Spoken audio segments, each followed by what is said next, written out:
Oke, assalamualaikum warahmatullahi wabarakatuh. Waalaikumsalam warahmatullahi wabarakatuh. Apa kabar semuanya? Alhamdulillah. Oke, pada hari ini kita akan memulai perkuliahan pada pertemuan ke-10. Nama saya Asep Sutarman, dosen pada kuliah manajemen. Hari ini kita akan berbicara tentang materi pembahasan pembelajaran tentang controlling atau pengawasan. Namun sebelum kita memulai, marilah kita seperti biasa membacakan doa awal kuliah sama-sama. Mulai. Bismillahirrahmanirrahim. Allahumma fa'ni bima 'allamtani wa 'allimni ma yanfa'uni wa zidni ilma. Kepadaku dengan apa yang kau ajarkan kepadaku, dan ajarkanlah aku apa yang bermanfaat bagiku, dan tambahkanlah ilmu kepadaku. Baik, terima kasih. Oke, kita mulai perkuliahan kita ya sesuai dengan RPS kita ya. Dan RPS kita pada pertemuan ke-10 ini kita akan membahas tentang pengawasan atau organizing ya. Kita langsung saja kepada materi. Oke, sebelum membahas materi, ini adalah perlu saya sampaikan ada CPMK dan sub CPMK. Ada yang tahu CPMK apa? Capaian pembelajaran mata kuliah ya. Jadi mahasiswa setelahnya mendapatkan materi ini harus punya ilmu apa yang didapat ya. Jadi CPMK yang pertama adalah mahasiswa mampu mengidentifikasi dan menyelesaikan masalah yang berkaitan dengan pengawasan atau controlling dalam manajemen di perusahaan. Ya. CPMK yang pertama, di mana ada dua sub CPMK, yaitu mahasiswa mampu mengimplementasikan konsep dan teori pengawasan manajemen dengan menyesuaikan dengan sektor industri. Jadi kalau nanti kita bekerja di industri perhotelan, itu beda lagi cara pengawasannya. Kalau kita bekerja di industri mobil, itu beda lagi. Jadi tolong harus disesuaikan dengan sektor industri yang ada dalam di mana kita bekerja. Yang kedua adalah sub CPMK tentang mampu mahasiswa menganalisa masalah untuk melakukan pengawasan. Di dalam satu perusahaan pasti punya masalah dan kita harus bisa menganalisa. Sebagai controller atau auditor atau pengawas, kita harus bisa menganalisis dari fakta-fakta yang ada, data yang ada, menganalisis apakah ini terjadi penyimpangan atau tidak. Kira-kira gitu ya. Itu sub CPMK. Indikatornya yang bisa dikuantifikasi, yang bisa dihitung adalah mahasiswa mampu menerapkan konsep dan teori pengawasan dengan tepat dan sesuai. Kemudian mahasiswa mampu menerapkan konsep controlling sehingga dapat menstabilkan suasana kondusif, karyawan patuh dan taat, disiplin serta mengikuti kebijakan. Maksudnya dengan adanya pengawasan itu, nanti kita seluruh karyawan dalam satu perusahaan itu dia akan menjadi lebih patuh terhadap disiplin. Mungkin kalau kemarin ada yang sering bolos, dengan dilakukan pengawasan akan menjadi lebih disiplin. Kira-kira gitu ya. Oke, berikutnya adalah CPMK yang kedua, mampu merancang sistem pengawasan controlling atau controlling di perusahaan. Jadi kita sebagai nanti sebagai karyawan dengan ilmu ini nanti kita harus bisa merancang bagaimana sistem pengawasan yang baik di perusahaan ini. Jadi, tadi sudah di awal sudah dikatakan bahwa sistem pengawasan berbeda-beda, oleh karena itu kita merancang sistem yang sesuai, yang fit dengan perusahaan di mana kita bekerja. Sub CPMK-nya ada 2.1 mampu merekomendasikan sistem pengawasan atau controlling dengan mengintegrasikan semua aspek organisasi. Mungkin kalau kita bekerja kita belum tentu menjadi pimpinan tertinggi, mungkin masih jadi staff, jadi manajer, harus melaporkan kepada pimpinan. Ini kira-kira ide dari saya seperti ini Pak, apakah sesuai dengan kebijakan Bapak dan sebagainya. Kita harus nggak boleh tiba-tiba kita bikin sistem diimplementasikan padahal kita belum ngomong dengan atasan, itu nanti tidak bisa seperti itu ya. Kita tetap harus melaporkan pada pimpinan, merekomendasikan ya. Yang kedua, mampu merancang sistem pengawasan dan dapat menyempurnakan dan sistem yang ada. Waktu kita bekerja di satu perusahaan pasti sudah ada sistem pengawasan. Alangkah baiknya kita juga merekomendasikan, menyampaikan ide-ide atau gagasan pengawasan yang baru ya, supaya lebih baik ya. Oh ini kayaknya kalau sistem yang lama perlu direvisi, perlu diperbaharui supaya pengawasan lebih bagus, lebih ketat dan karyawan lebih produktif. Itu sub CPNK yang kedua. Indikatornya adalah mampu merekomendasikan sistem pengawasan yang sesuai dengan kajian-kajian di perusahaan lain ya. Jadi sebaiknya sistem pengawasan kita sekarang ini jurnal sudah banyak. Jadi kalau kita ingin punya ilmu pendalamannya, kita boleh searching jurnal ya. Wah gimana kalau di perusahaan lain, di Unilever, di Pertamina, gimana sih sistem pengawasan yang baik? Saya ingin terapkan di perusahaan saya. Walaupun perusahaannya mungkin hanya KP, ya nggak apa-apa. Kita boleh benchmarking atau mengambil data-data atau info-info sistem yang ada di tempat lain, asal sesuai tentunya ya. Indikator yang kedua adalah mahasiswa mampu merancang sistem pengawasan melalui kajian literatur, tadi sudah melalui jurnal, kemudian menyesuaikan dengan kebutuhan yang urgen di perusahaan. Nah, kalau di dalam perusahaan ini apa sih yang urgen? Oh ternyata di perusahaan kita ini pengawasannya lemah, sering terjadi pencurian, sering terjadi karyawan tidak masuk tapi nggak pernah ditegur. Nah itu adalah urgen, harus segera kita berikan konsep atau rancangan tentang pengawasan. Ini kira-kira ya capaian yang akan didapat dari materi pertemuan ke-10 ini tentang controlling ya. Oke, kita masuk ke pembahasan materi pokok tentang pengawasan. Kita masih ingat pengawasan adalah fungsi dari manajemen. Manajemen fungsinya ada berapa? Ada 4. Apa? Silakan. Apa? Awalnya yang paling pertama kontrol terakhir kan? Dari John Perry, Donald apa? Fungsi manajemen ada 4 ya? Planning, organizing. Setelah organizing apa? Activating, baru controlling ya. Jadi fungsi manajemen controlling adalah fungsi yang keempat ya. Yang pertama adalah, sudah pada lupa ya, grogi ya. Yang pertama adalah planning. Bagaimana kita membuat suatu perencanaan. Di dalam planning itu kita kan akan membuat rancangan atau perencanaan apa sih tujuan kita. Kita anggaplah mau membuat satu perusahaan, kita harus membuat goal setting ya, tujuan perusahaan ya, goal setting. Kemarin kita mau buat produk apa, dijualnya di mana ya, kemudian bagaimana target-target yang kita tentukan ya, profitability dan sebagainya. Itu adalah planning yang kita tetapkan.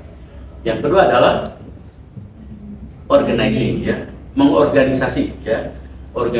Planning yang bagus tanpa pengorganisasian tidak akan berjalan. Oleh karena kita perlu organizing. Organizing itu adalah mengorganisasi orang, bikin struktur organisasi. Ada namanya division of work ya dalam prinsip of management. Pembagian tugas ya. Pembagian tugas, bagaimana tugas pimpinan, tugas manajer, tugas staf, tugas karyawan. Nah itu adalah division of work, itu penting ya.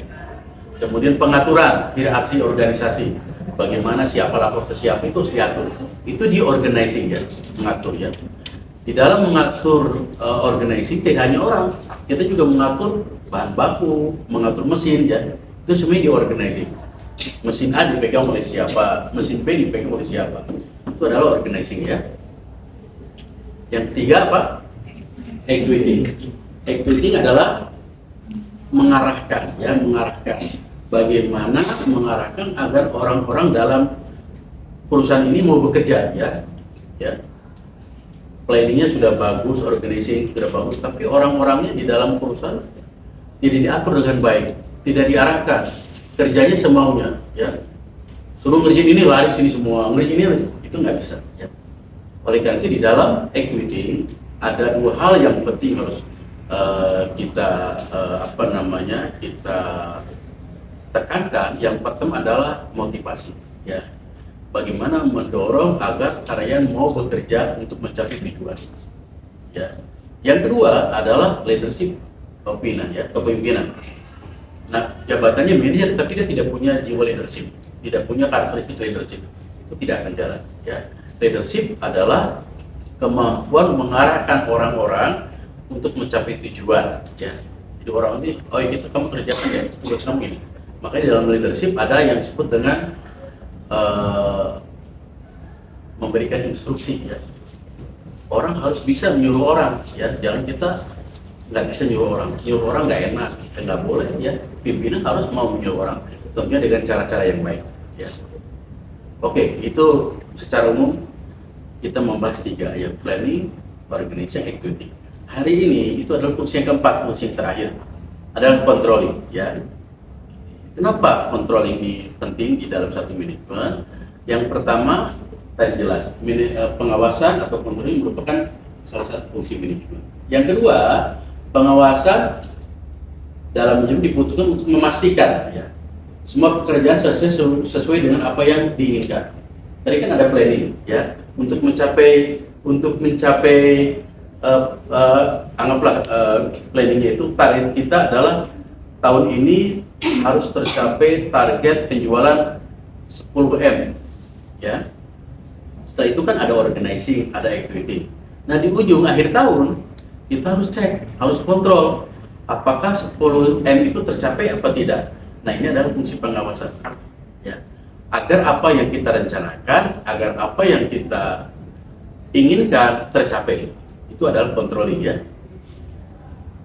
Oke, berikutnya, controlling berperan memberikan penilaian dan koreksi terhadap kinerja karyawan, ya. Di dalam controlling jelas ada satu hal yang paling penting, bagaimana seorang karyawan atau bawahan kita dapat mencapai target yang sudah ditentukan, ya. Kalau targetnya seorang manajer sales, targetnya adalah menjual mobil 1 bulan adalah 10 unit, maka kita harus dicek. Yang ngeceknya 1 tahun, tidak, itu terlambat. Tiap minggu ada rapat, ya, ada rapat bulanan. Bagaimana, tercapai enggak? Apa masalahnya di lapangan? Itu adalah penilaian, itu adalah korektif, ya. Jadi kita melakukan koreksi penilaian terhadap kinerja yang sedang berjalan ongoing, ya. Yang berikutnya adalah controlling dilakukan dengan cara melakukan pengamatan terhadap kegiatan. Jadi kalau kita melakukan controlling, ya, biasanya kalau karyawan level operator, dia mengamati pekerjaannya, kan, dia mengawasi bagaimana cara, biasanya ada bagian quality control segala macam. Itu agar apa? Agar apa yang dilaksanakan oleh bagian produksi dikontrol kualitasnya, agar produk yang dihasilkan sesuai dengan rencana, ya. Tentunya kalau kita di dalam produksi, apa rencananya? Ya, agar kita memproduksi barang sesuai dengan standar produk agar bisa dijual, ya.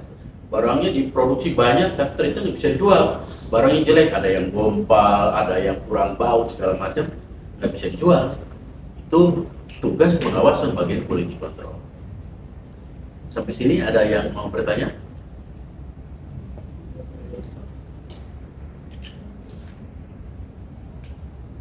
Cukup jelas? Oke, baik, kita lanjutkan, ya, ke slide berikutnya. Jenis-jenis pengawasan dalam manajemen, ada 3 jenis pengawasan. Yang pertama adalah pengawasan internal dan eksternal. Yang kedua adalah pengawasan preventif dan represif. Yang ketiga adalah pengawasan aktif dan pasif. Ada 3, ya. Mari kita bahas satu persatu. Pengawasan internal dilakukan oleh pihak perusahaan, ya. Jadi dalam perusahaan, di bagian produksi ada namanya bagian quality control. Di bagian keuangan, ada apa bagian keuangan? ada auditor, ya, auditor internal ya, ada bagian audit, ya, internal audit ya, oke. Kemudian di bagian sales juga ada ya, nanti ada bagian mengecek gitu ya, mengecek penjualan tercapai apa tidak, ada masalah apa tidak, itu ada ya dalam perusahaan, itu adalah internal.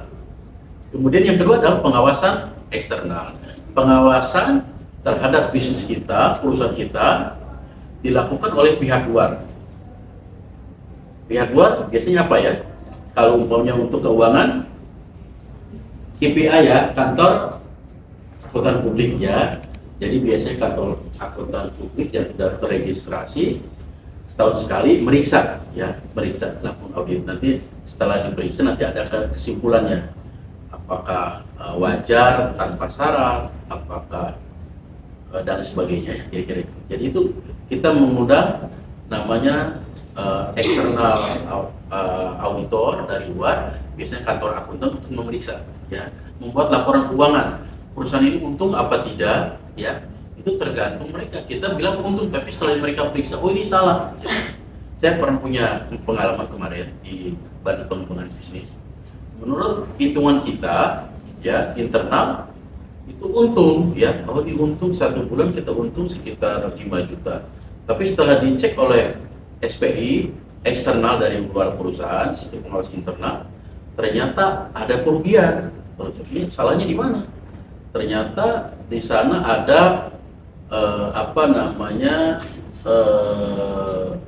inventory ya, inventory yang masuk ke dalam kos, akhirnya digerus, diambil dari situ. Padahal itu harusnya tidak diambil seperti itu. Nah, berarti ada salah dalam cara perhitungan keuangan. Seperti itu pentingnya. Jadi ada eksternal auditor, itu penting. UHAMKA juga sama ya.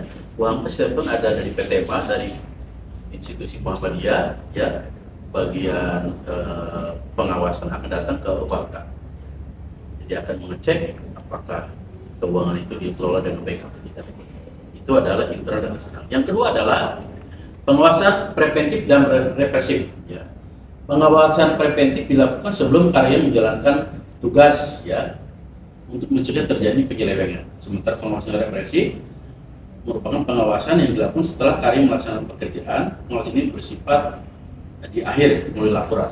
Jadi begini, kalau preventif itu tentunya sebelum melakukan pekerjaan dikasih tahu ya, kamu kalau bagian produksi ini cara melakukan proses begini ya, dari awal nanti ini yang kamu harus kontrol ada ini ya.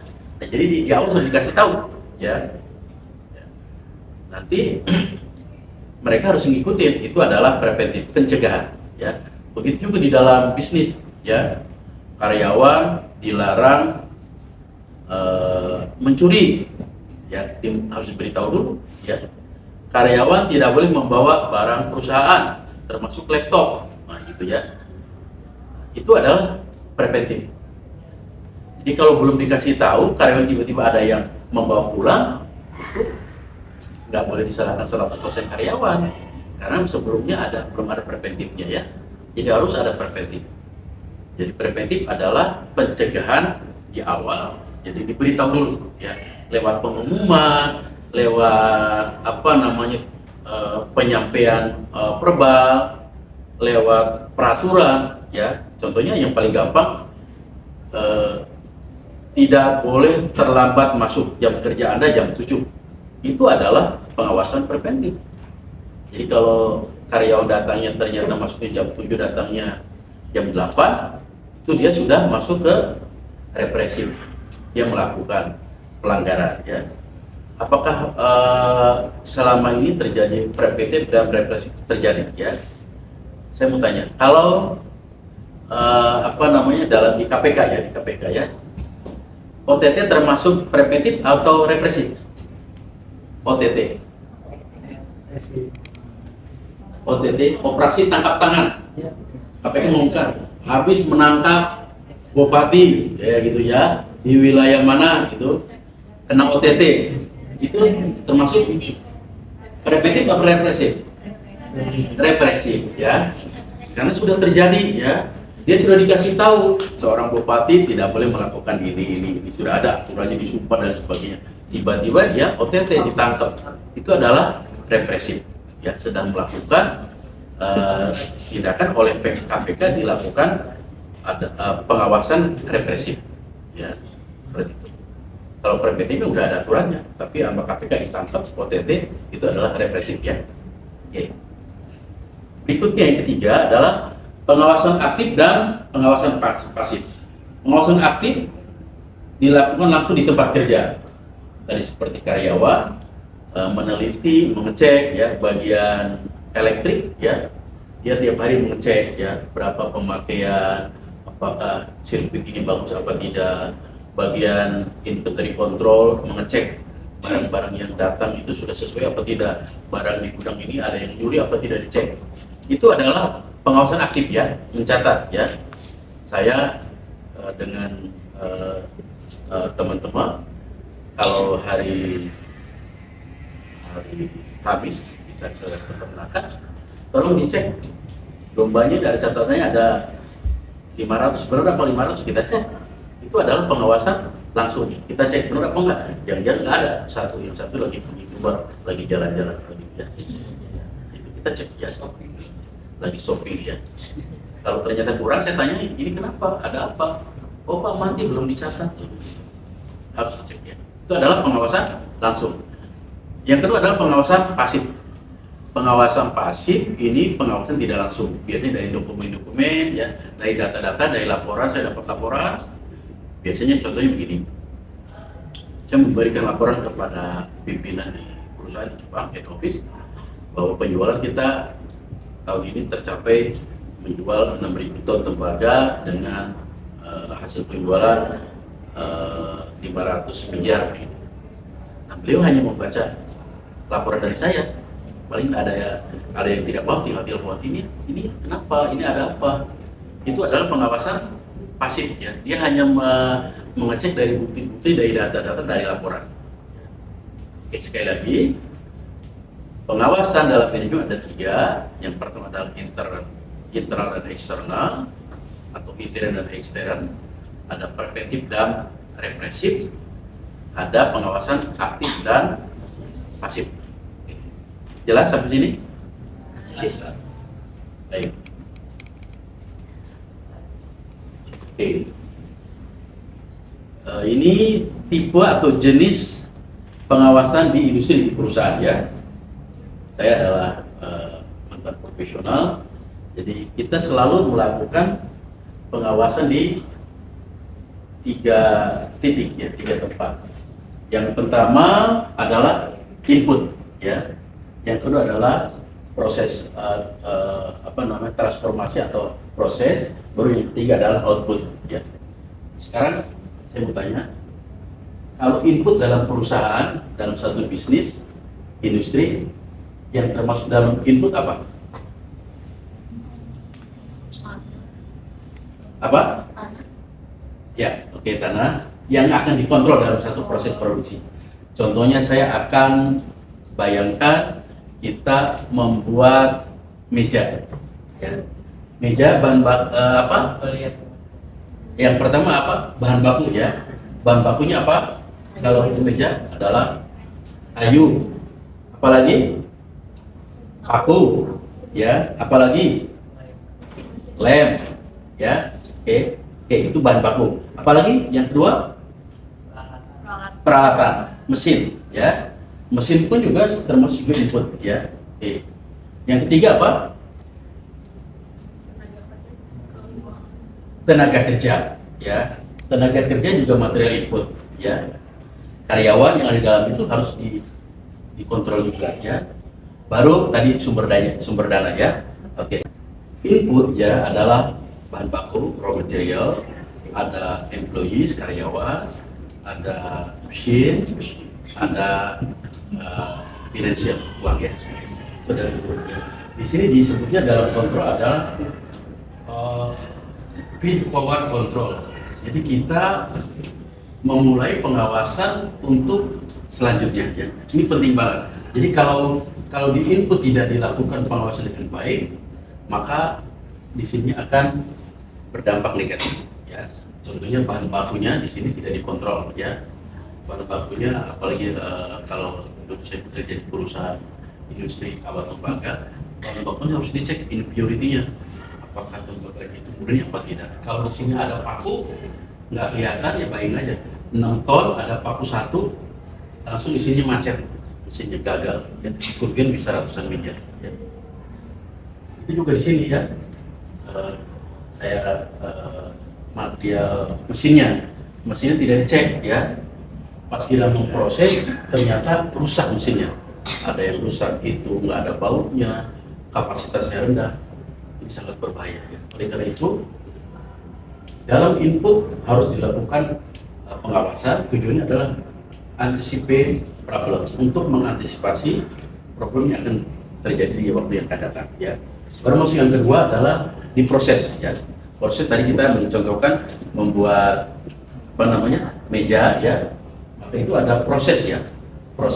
Di dalam proses ini adalah konkur kontrol ya, pengawasan bersama-sama. Waktu di sini kita ngecek satu-satu.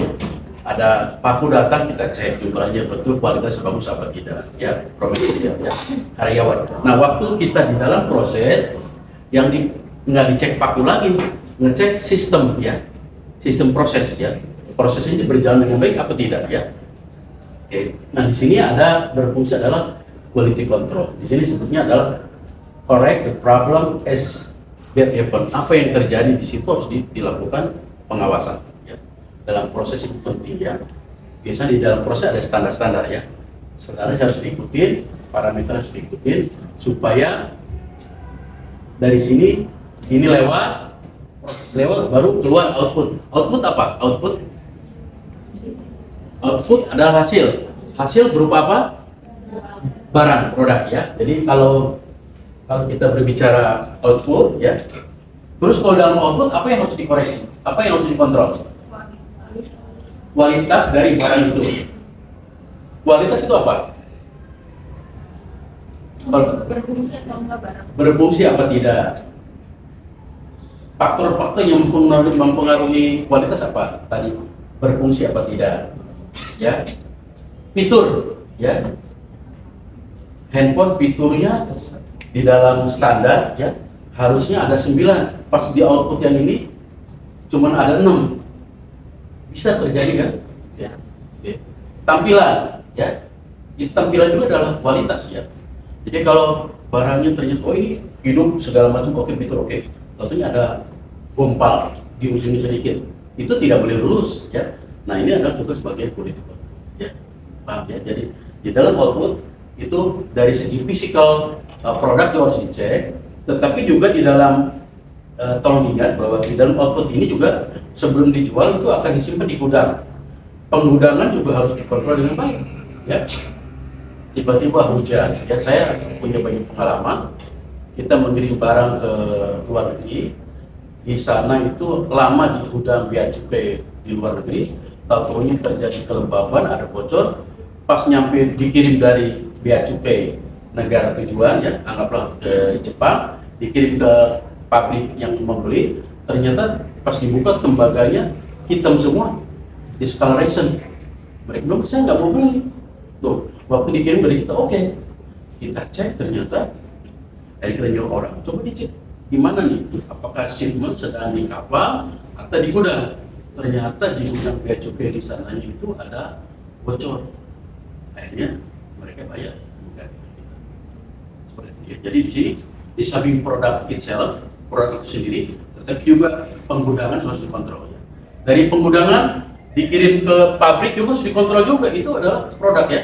Ternyata mobilnya jatuh dan sebagainya itu. Ini pengawasan luar biasa, penting ya di dalam industri ya. Ini tidak jalan, bisnis tidak akan jalan. Ya. Oke, kita lanjut ke slide berikutnya.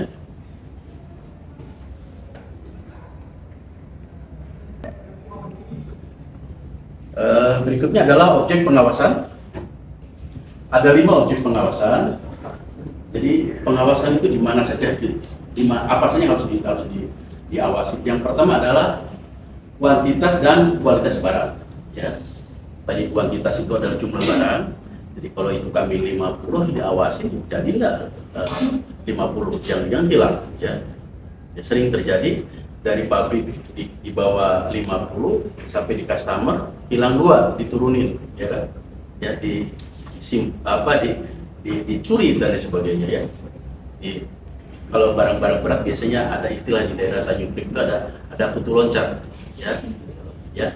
Jadi dari sana, dari port, dari pelabuhan mau dikirim ke perusahaan tengah malam kan besar itu dijegat oleh penjahat, minta diturunkan 2-3 karung barang kita. Kalau enggak nanti orangnya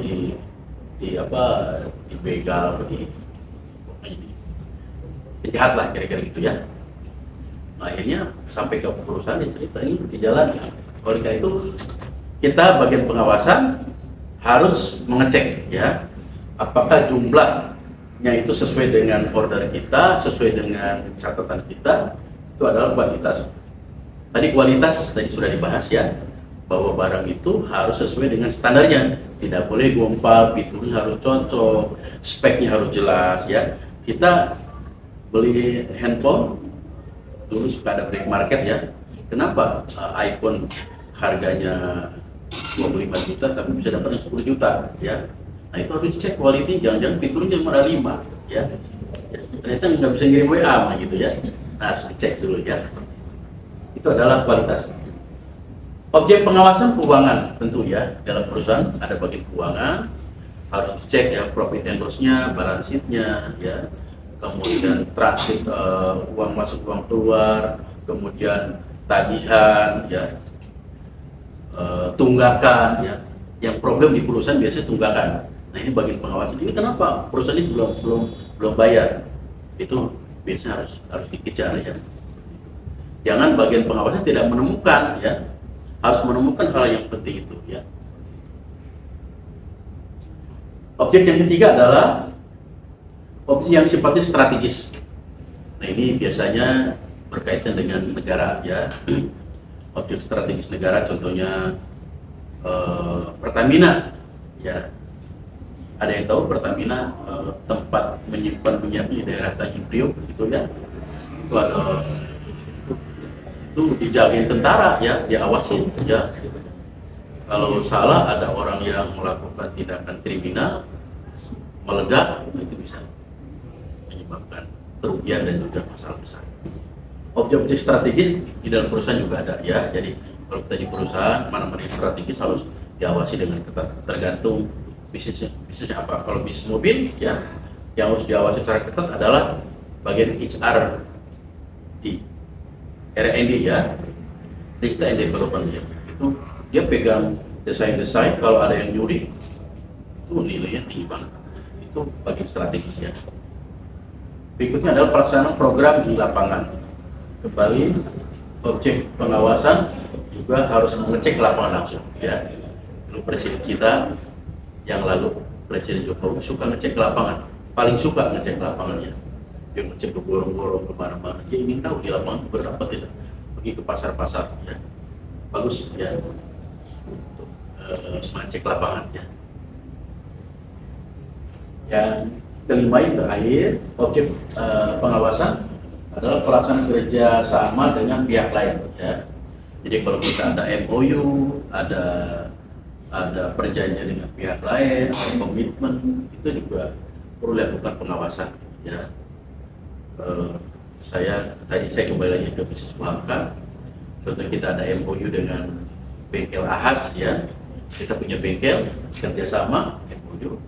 Kontraknya sampai bulan Juni tahun 2005. Tapi sampai sekarang ternyata kecenderungannya sepi ya. Nggak ada yang sedikit banget yang datang ke bengkel kita. Mahasiswa pada nggak mau datang ke sini. Ya. Oke, di situ tuh kalau kita ke FKIP lewat dikit ada fakultas teknik. Nah di ujung situ berdempel dengan fakultas teknik itu ada bengkel Ahas. Itu kita bikin MOU, bikin kerjasama. Gedungnya punya kita, peralatan punya kita, stok spare part punya kita, teknologi dari mereka. Kayak dengan Indomaret lah kira-kira gitulah ya. Nah ini dengan Ahas ya, ini yang ngurusin pas jam-jam. Nah itu turun sampai sekarang sepi banget ya. Sampai-sampai untuk menggaji karyawan juga nggak bisa. Nah, kita lakukan pengecekan, ya, lakukan pengawasan. Oh, ini kita nggak bisa dilanjutkan nih. Akhirnya mau tidak mau kita kerjasamanya dengan pihak lain, dengan AHAS itu akhirnya kita akan di-break. Mau nggak Pak, kita break aja deh, nggak usah nunggu 2005, nanti uang kita mungkin habis. Ya siap katanya. Nah ini pengawasan juga. Kalau kita dibiarkan sampai bulan Mei tahun depan, uang kita habis ya, modal kita habis ya. Itu modal kita lebih dari 200 juta hilang.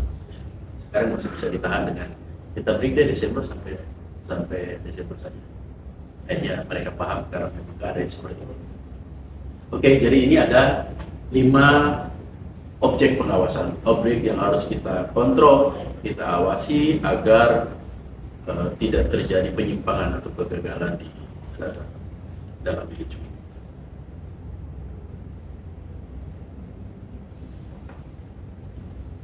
Oke, ini berikutnya adalah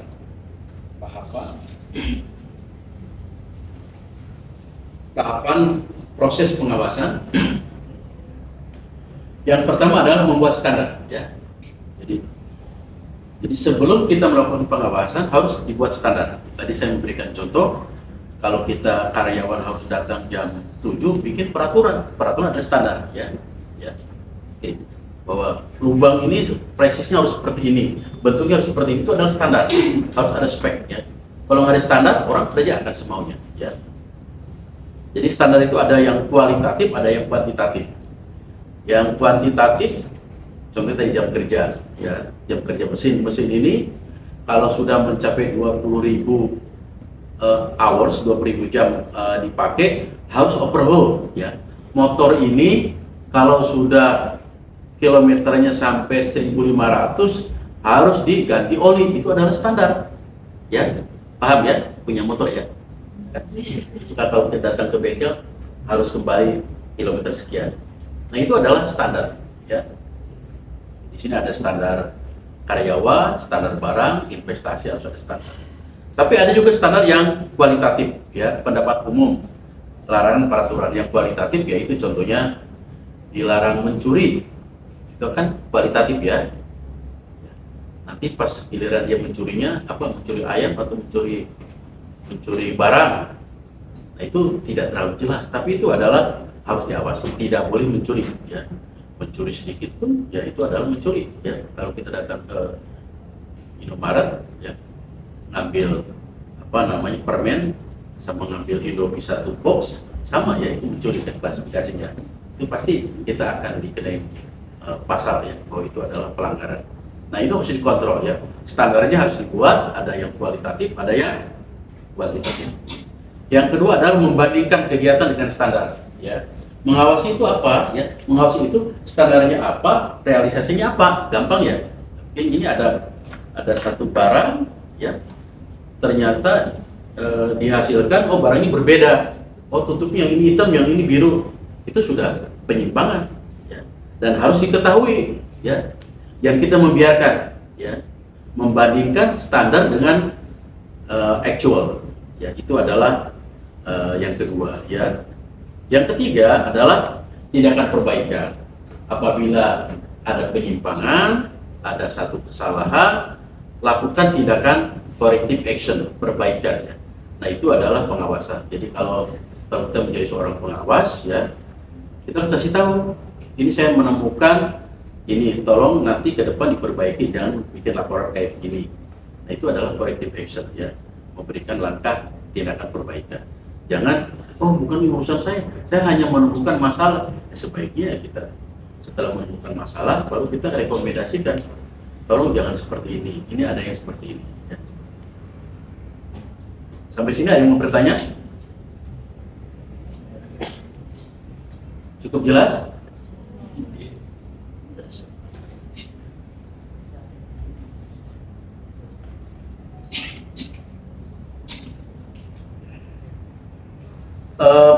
Berikutnya adalah tentang fungsi pengawasan. Ini Profesor Erni, ini adalah dosen di UNPAD. Beliau menyampaikan terdapat 5 poin penting dalam mengapa pengawasan itu penting. Yang pertama untuk mengevaluasi target dan pencapaian. Tadi sudah jelas ya. Targetnya anggaplah 10M, kemudian capaiannya 9M, baru kita evaluasi. Kenapa tidak tercapai? Apa kendala-kendalanya? Ya, seperti itu. Yang kedua, melakukan koreksi terhadap penyimpangan. Jadi kalau ada satu kesalahan, penyimpangan, kita diskusikan, kita rapatkan ya. Contohnya yang paling gampang di dalam perusahaan, contohnya kita mengirim barang ke customer ya. Tiba-tiba dari customer itu barangnya dibalikin, di return. Kami nggak jadi belinya soalnya barangnya rusak. Ya. Nah, kita jangan langsung enggak dari kaminya baik. Jangan, kemudian kita ambil produk itu, kita diskusikan. Ada bagian produksi, ada bagian quality control, itu sama-sama. Ini barangnya loh, ada problem di sini. Barangnya ternyata gompal. Gompalnya waktu diproses, apa gompalannya di jalan? Rusaknya waktu diproses, apa di jalan? Nah itu harus di traceability, harus ditelusuri. Ya. Kita nggak boleh diam saja ya, harus ditelusuri. Ya. Jadi apakah penyimpangan itu di mana terjadinya? Sumber masalah itu ada di mana, harus diketahui ya. Kemudian yang berikutnya adalah untuk meningkatkan rasa tanggung jawab ya. Kenapa pengawasan disebut berfungsi untuk meningkatkan tanggung jawab? Nah, bagian pengawasan akan memberitahu kesalahannya. Setelah itu diharapkan kedepannya tidak akan terjadi lagi. Melihat tanggung jawab kan, kemarin kerjanya saya serampangan, kemarin saya agak ngelamun kerjanya, besok nanti enggak lagi, saya minta maaf. Seperti itu, jadi tanggung jawab kita akan menjadi meningkat ya. Oke. Berikutnya adalah fungsi pengawasan adalah mendidik level manajer, pimpinan agar taat terhadap prosedur ya. Jadi manajer itu ngawasin anak buah agar dia bekerja sesuai dengan prosedur. Kalau ada penyimpangan pasti ada prosedur yang dilanggar ya. Ada metode yang dilanggar. Nah, kita harus diingat kamu kenapa ada salah, kamu pasti melakukan ini ya. Oke, kalau gitu kamu besok nggak boleh nolong lagi ya. Kamu caranya adalah tahapannya adalah A, B, C, kamu jangan loncat-loncat seperti itu. Dia harus diberitahu ya. Ada metode mungkin salah, prosedurnya salah ya. Oke. Yang terakhir, yang kelima, fungsi pengawasan adalah mencegah adanya penyimpangan. Jadi sekali lagi, di dalam satu perusahaan penyimpangan terjadi, penyelewengan terjadi, korupsi terjadi ya. Semakin giat dicari orang yang korupsi, semakin banyak yang korupsi ketahuan ya. Apakah itu semakin jelek kita tidak tahu. Tapi tetap pengawasan harus dijalankan agar mencegah terjadinya penyimpangan-penyimpangan yang semakin parah atau yang semakin tidak baik. Sampai sini ada yang mau bertanya? Ya, silakan. Semangat.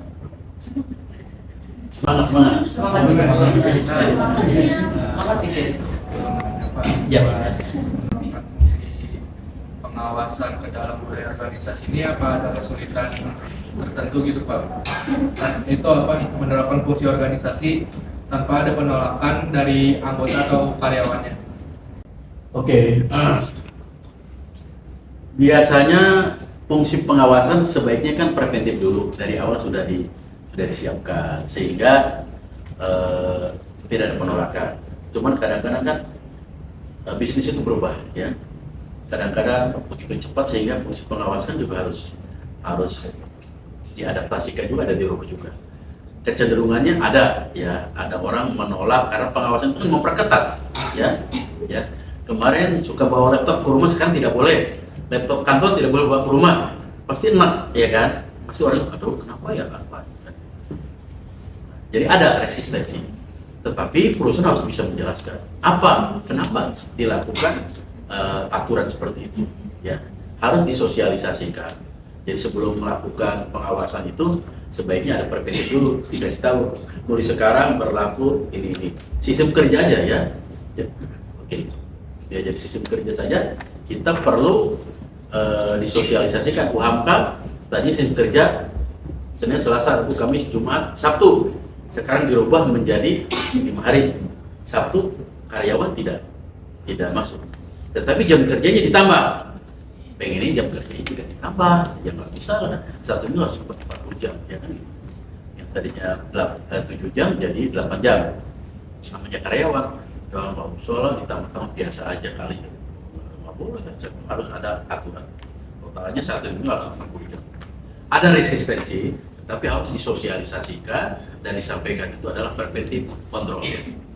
Jelas? Terima kasih. Oke, tujuan fungsi pengawasan atau kontrolnya ada yang pertama adalah adaptasi ya, adaptasi lingkungan internal dan adaptasi dengan lingkungan eksternal ya. Internal tentunya dalam satu perusahaan perubahannya apa ya?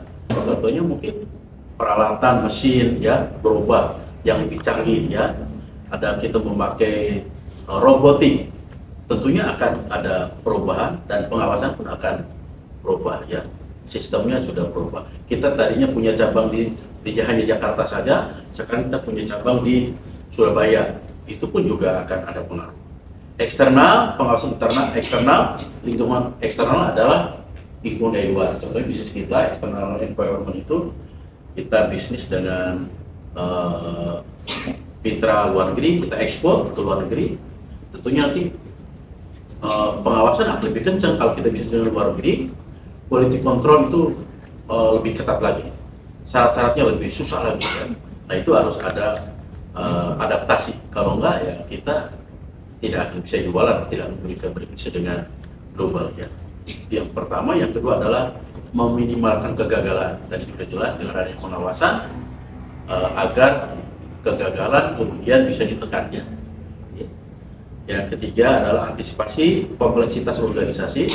Sekali lagi, bisnis itu semakin hari semakin berkembang. Punya cabang satu, sekarang cabangnya jadi 50, ada di Surabaya, ada di Kalimantan. Itu pasti kompleks masalah. Nah itu harus dikontrol dengan baik ya.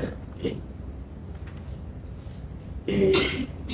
Bagaimana mempertahankan fungsi pengawasan? Menurut Desra ada maintaining the control function, ada dua. Yang pertama adalah sistem tradisional, ngawasin seperti biasa ya, kita ke lapangan, karyawan diawasin, dipelototin, dicek peralatannya, itu adalah tradisional. Sedangkan yang kedua adalah sistem pengawasan yang berdasarkan komitmen. Di Indonesia disebutnya adalah pengawasan melekat ya. Diri sendiri harus mengontrol bahwa perbuatan tidak baik itu, perbuatan tidak baik itu adalah dosa dalam Islam. Oleh karena itu kita nggak boleh menyimpang, nggak boleh korupsi, ya, nggak boleh ngulur-ngulur waktu, ya, nggak boleh mencuri. Itu adalah self control, ya. Di sini sebutnya adalah berdasarkan komitmen, ya. Kalau di Indonesia di zaman yang lalu sebutnya adalah waskat, pengawasan melekat, pengawasan yang terjadi di dalam diri kita sendiri, ya. Kembali kepada diri kita, ya. Kita orang Muslim dilarang melakukan ini. Itu adalah pengawasan. Ya. Oke, ini slide terakhir, hambatan dalam melaksanakan pengawasan.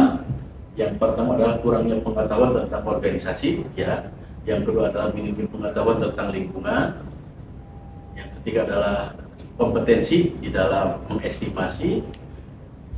Ini yang banyak sekali tergoda oleh sokokan, ya. Diiming-imingi, diajak berbuat jahat. Yang silo dengan materi biasanya terbawa, ya. Berikutnya adalah tidak jelasnya penyampaian petunjuk, tadi peraturannya tidak jelas, aturan tidak jelas. Kemudian tanggung jawabnya tidak dirumuskan secara jelas. Tugas kamu ini harus jelas. Kalau kamu tidak melakukan ini, nanti ini ada kamu akan masalah, ya. Terakhir adalah kurang informasi tentang produktivitas objektif yang akan diawasi. Jadi tidak ada informasi yang jelas. Saya kira demikian materi yang saya sampaikan. Kita masuk ke sesi tanya jawab, ya. Silakan yang mau bertanya. Ada buka 3 orang ya yang bertanya, silakan. Dari sebelah kiri dulu, saya bertanya. Siapa? Oke, ya. Nama siapa? Nama Nuraulia Putri. Oke. Ya. nanya, kan salah satu fungsi pengawasan itu mengevaluasi target dan pencapaian apakah sesuai dengan yang diinginkan atau tidak. Nah, untuk indikator utama yang digunakan dalam pengawasan apa aja indikator utama yang digunakan dalam pengawasan untuk menilai apakah pencapaian tersebut itu udah sesuai dengan yang diinginkan perusahaan. Oke, baik. Begini, yang paling gampang aja ya contohnya ya. Contohnya karena bagian produksi ya, kamu ditugaskan untuk menghasilkan barang 10 unit gitu ya. Oke. Anggaplah yang paling kamu numpuk ya, membereskan barang 10 unit ya. Nanti setelah itu nanti di packing, setelah itu disimpan di gudang ya. Oke. Nah, itu harus dibuat standarnya dulu ya. Standarnya itu seperti apa? Oh, numpuknya caranya gini. Packingnya seperti begini ya. Kualitas barang yang ditumpuk, cara mengaturnya seperti apa? Harus ada standarnya ya. Nah, bagian pengawasan quality control dia akan mengecek jumlahnya tentunya tidak 10 tapi 9 atau 11, itu sudah penyimpangan. Itu ya. Itu sudah penyimpangan. Nah, kita mengawasin ini jumlahnya satu tumpuk ini harus 10. Oh, kenapa ini 9? Kenapa ini 11? Itu adalah sudah penyimpangan. Ya, gampang ya. Kemudian urutannya mungkin warnanya ada 5, ada merah, putih, biru, ternyata merah, kuning langsung gitu kan. Oh, ini urutannya salah. Nah, ini terjadi waktu saya di perusahaan ada industri plate cable ya, kabel untuk Epson. Sering karyawan kebalik-balik, sebelah ini kabelnya ada 5 warna, ternyata merahnya harus dilipat yang kedua, ini merahnya dilipat kanan. Pas dikirim ke sana nggak jalan. Nah, itu adalah standar. Paham ya? Jadi harus sesuai dengan standar yang sudah ditetapkan. Di luar standar itu adalah penyimpangan. Penyimpangan harus dilakukan perbaikan, diberitahu. Setelah itu nanti harus melakukan perbaikan. Oke, baik. Oke, ada bertanya di tengah? Ya, silakan. Nama siapa nama? Oh ya, nama saya Isan, Pak. Isan ya. Oke. Kemungkinan kan kalau controlling ini kan masih ada yang suka nakal lah ya. Bisa dibilang kayak suka nyogok lah biar bisa dari pengawasan itu biar lulus. Iya, betul. Nah, kan gimana cara ininya apa? Menghindar. Ya, menghindar atau mengurangi lah. Oke, ya. Ya, memang itu tadi kembali yang terakhir kita berbicara pengawasan melekat ya. Di mana saja ya kita bekerja, kita melakukan suatu kegiatan, pasti ada godaan ya, godaan materi ya, godaan materinya. Nah, bagaimana cara menghindari? Yang pertama adalah kita harus taat aturan ya. Tugas kita adalah sebagai pengawas ngontrolin yang salah ya, bukan ngebenerin yang salah, bukan mempura-pura yang salah dibikin benar karena dia kita disogok. Jadi kita harus ada standarnya sebagai pengawas, standar mengontrol ini. Yang kedua ya, tadi pengawasan melekat harus kembali ke hati nurani kita bahwa saya ini dibayar untuk mengawasi ya. Tentunya godaan ada, tapi apakah itu baik ya? Tentunya secara agama kan berdosa ya kalau kita disogok, dikasih uang. Sekarang di mana-mana terjadi ya, bahkan orang KPK malah ditangkap ya, dia ngawasin, nah disogok gitu kan ya. Tolong dong ini lolosin. Bea cukai juga sama ya. Saya beberapa waktu yang lalu melihat ada orang dari luar negeri bawa barang terlarang ya, contohnya mobil-mobil mewah yang dia ingin loloskan tanpa harus bayar pajak ya. Kalau bayar pajak mungkin harus 1 miliar. Nah, orang bea cukai disogok dengan, katakan ini contoh saja ya, dengan 400 juta. 400 juta kan bisa 1 mobil. Nah, kalau imannya kita tidak tahan, apa-apalah ya kan, itu nggak ketahuan ini. Nah, seperti itu ya. Jadi kembali ke kita harus ada pengawasan melekat, harus ada komitmen tadi ya, pengawasan komitmen bahwa kita adalah sebagai pengawas harus bersih dari sogokan dan godaan-godaan material. Dah, Pak. Oke, yang ketiga, silakan pertanyaan terakhir. Ya, silakan.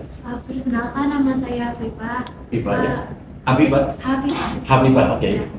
Tadi kan sebelumnya sudah dijelaskan apa saja hambatan yang ada di dalam controlling ini. Oke. Nah, pertanyaannya, apa dampaknya jika controlling tidak berjalan dengan baik?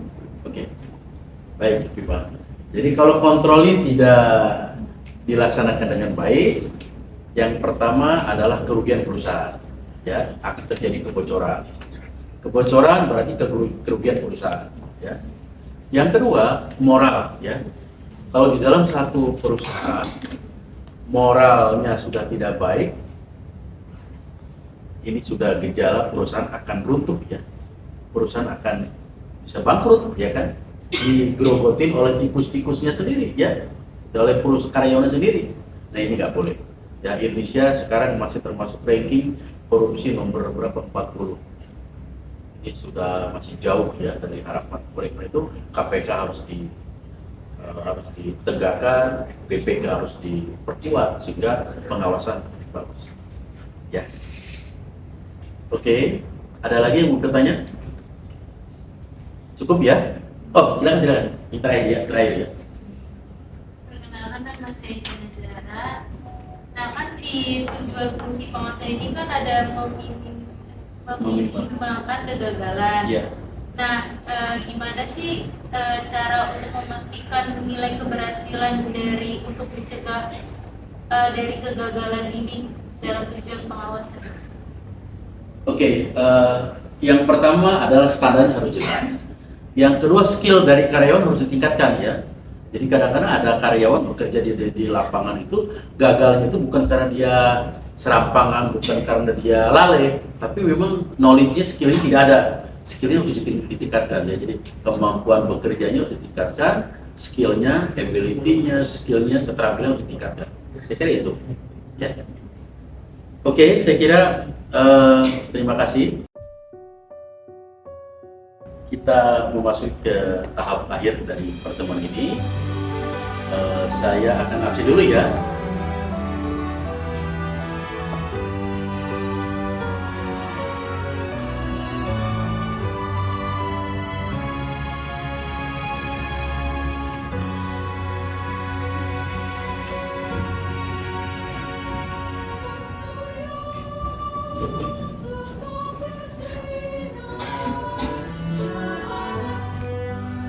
Oke, kita absen, ya. Nisa, Isan, Baby, Andika, Panyatri, Rahma, Sauki, Gadis, Najril, oke. Alma, Jihan, Naila, Dida, Nanda Ayu, Isabila, Rizka Ananda, Azhara, Anindya, Rizky Dewi, Nur Aulia, ya, Pak.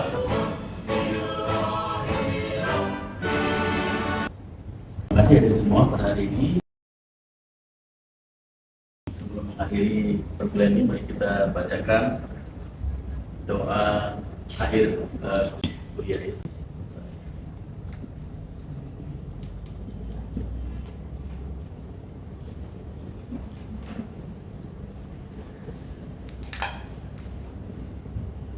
Oke, doa kita mulai. Bismillahirrahmanirrahim. Subhanakallahumma wa bihamdika asyhadu an la ilaha illa anta astaghfiruka wa atubu ilaik. Alhamdulillahirrahmanirrahim. Mudah-mudahan apa yang kita tadi diskusi bersama tentang controlling memberikan manfaat untuk masa depan mahasiswa saat nanti bekerja di perusahaan. Terima kasih. Wassalamualaikum warahmatullahi wabarakatuh. Wah. Waalaikumsalam warahmatullahi wabarakatuh. Terima kasih.